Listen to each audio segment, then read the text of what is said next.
Pakpattan Vala senior editor Pakistan Chaudhary अनवार अल हक रामे की रिपोर्ट के मुताबिक पाकपतन थाना कल्याण की हदूद में 2 खवातीन का लर्जाखीज कत्ल मुलजम की गिरफ्तारी के लिए पुलिस की कार्रवाइयां जारी। 33 SP में 2 खवातीन को बेदर्दी से कत्ल कर दिया गया। वाक़ा थाना कल्याण की हदूद में पेश आया, जहां मुलजम अली रजा ने घर में घुसकर अंधाधुंध फायरिंग कर दी, जिसके नतीजे में 25 साल शाजिया बीबी और 22 साल आसमा बीबी मौका पर जान बहक हो गई।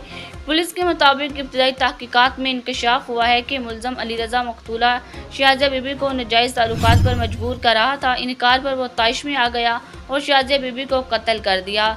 शोर सुनकर भाभी को बचाने के लिए आने वाली नंद आसमा बीबी को भी फायरिंग का निशाना बना डाला।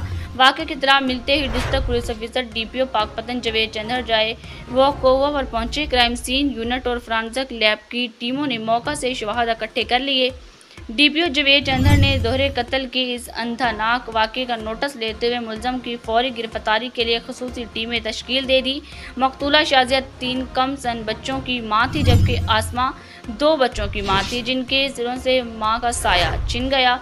पुलिस का कहना है कि दोहरे कत्ल में मुलव्वस सफाक मुलजम को गिरफ्तारी के लिए छापे मारे जा रहे हैं और जल्द इसे कानून के गिरफ्त में लाकर कैफे किरदार तक पहुँचाया जाएगा।